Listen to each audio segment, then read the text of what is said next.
Apparently not as much as you.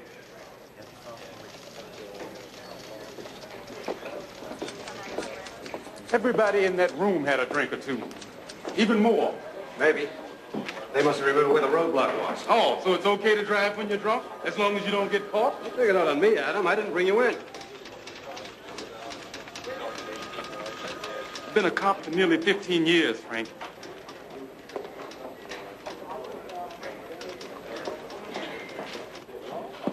No, listen to this. Go ahead. Like I'm asleep. I did some checking on TJ's friend, Jonathan Kelly. About 2 months ago, Penhall, he and TJ were in a car wreck. They were both wasted on alcohol. Johnny's blood level was a .24. I'm surprised he could drive. Apparently he couldn't.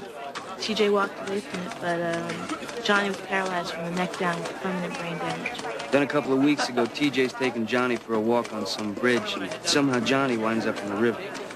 TJ jumps in, tries to save him, but he couldn't. Well, remind me never to stand next to that guy in an electrical storm. So you think we can establish a link between the letterbox and that accident? Well, they're serving a lot of underage kids. Might be a way to revoke their license if we can get TJ to testify. Sure, Jonathan's parents would love to see something like that happen. You think he'll do it? He already blames the bar for Johnny's death. So that's the way it sounded at the cemetery. Me and Nancy can go bang on the door of the Alcohol Beverage Control Office.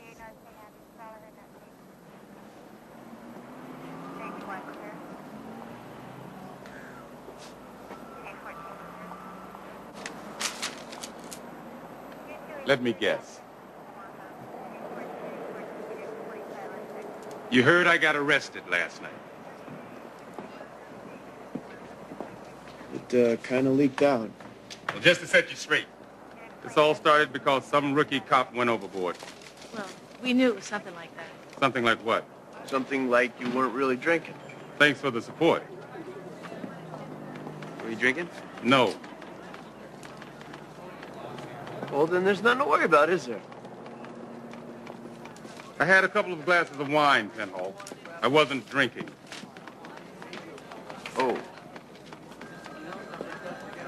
There's a big distinction. Look, if you don't mind, I'd rather keep my personal life personal. So, how's it going? Well, just like I thought. Angelo the waiter took one look at it. Fake ID you gave us, left us right out of the bar. Oh. So? Now what? So now I guess we hook up with Kenny, try to get some fake ID like his. You don't think that, maybe that's what I had in mind when I gave you the bad proof? Okay. All right. You got me. I'm sorry. I underestimated you. It'll never happen again. Good.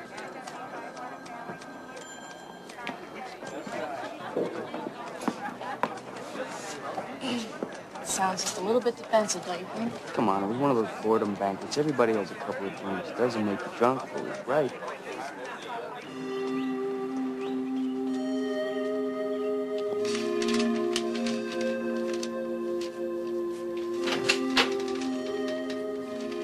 TJ Caldwell.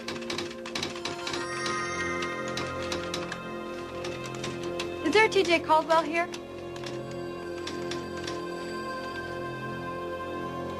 TJ Caldwell.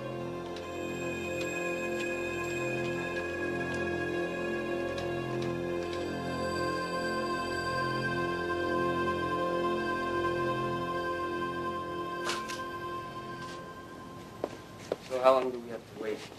Think you maybe got 10 minutes so I can develop these, or would you rather just take the negatives?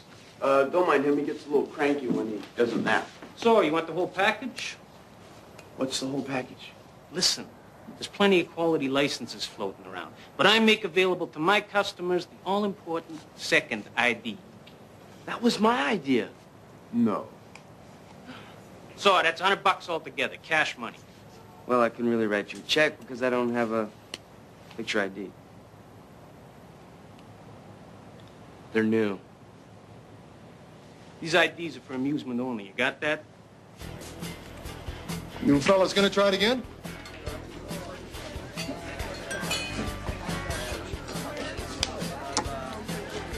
Oh, nice work. What do you guys have? Let's bring us a picture, okay, Angela? Picture? Thanks, Doc. So, Brian, what's the story with Trace? You got your own personal groupie or what? No, she's cool. She just hangs out with us. Plus, she makes a good barometer. What do you mean? Well, as soon as me and Kenny start thinking about hitting on her, we know we've been drinking too much. Exactly.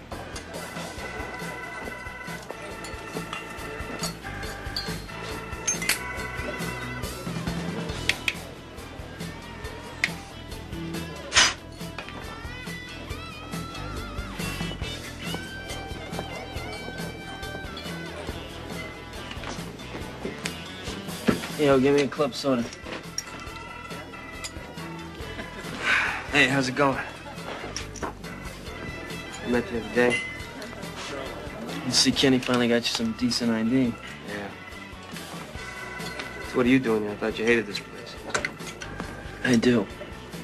But every once in a while, I don't know, I gotta come by.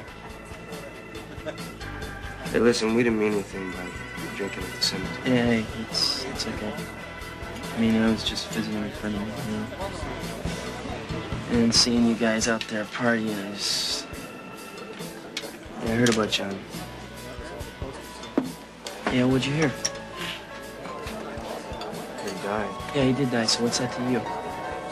Nothing. I told you I felt bad about sitting around drinking by Johnny's grave. I just thought I'd apologize. Oh, wow, thank you. Really, thanks so much for apologizing. Hey, you could have said anything, all right? What the hell are you doing here anyway? I mean, you come over here, you sit down, and I'm supposed to feel all happy because you're such a nice guy and you can relate to me about something you know nothing about. You ever even know anybody who died?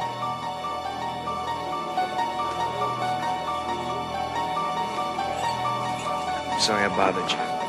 The breathalyzer results are a little high for 2 glasses of wine, Captain. Then check the calibrations on the equipment.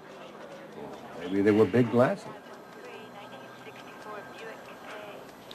Captain Fuller, at one point during Officer Ballone's questioning, did you change your story and tell him you had only 1 glass of wine? Yes. Why? I wasn't counting. And how do you know you only had 2? Oh, come on. We have been through this already.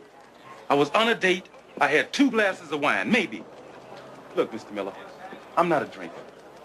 A beer in the afternoon at a football game is a big deal for me. And I don't smoke pot either, or snort cocaine, take drugs, beat my children, or cheat on my wife when I was married. Just settle down now, Captain. Can we just please try to get through this? Look, I'm a little frustrated here. I'm a good cop. I do my job well. It's guys like me that you want on the force. I am not questioning whether or not we want you on the force, Captain. I'm sure you're a good cop. Then why don't you just cut to the bottom line? Ask me to admit that I could barely walk, much less drive. Because if that's all you want to hear, I can give it to you now. We can cut this whole thing short. That's not the purpose of the interview. I'm merely trying to ascertain the facts. Oh, great. I'm talking to Joe Friday now. You know, I can't wait for you people to be on my side if I'm ever in any serious trouble. Captain Fuller, make no mistake about it. You're already in serious trouble.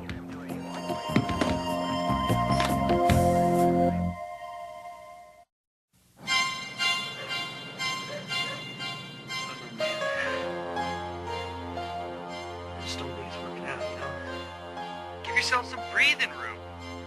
Whatever pain you're going through is going to heal, but it's going to take time. What if I don't want to wait? You know? I don't know if I want to wait. Come on, you got to think this through. Because it's kind of a bogus way out. We got to take some time and work on this thing. Now, tell me about your friend. My friend's dead. Is my case pretty much what you're used to, Plessy? You kidding? This is a walk in the park. Last guy defended blew a .41. He's legally dead. Of course, he did weigh 500 pounds, but still, that's a pretty big number. How do you defend the .41? You gotta be a little creative. I said, if my guy's dead, how can he be convicted of drunk driving? And if he's not dead, then obviously the system's inaccurate. Either way, he shouldn't be convicted. Did they convict him? Of course. But it must have made some kind of impression. Because 2 weeks later, one of the judges called me up to represent him. So, what do you think I'm looking at here?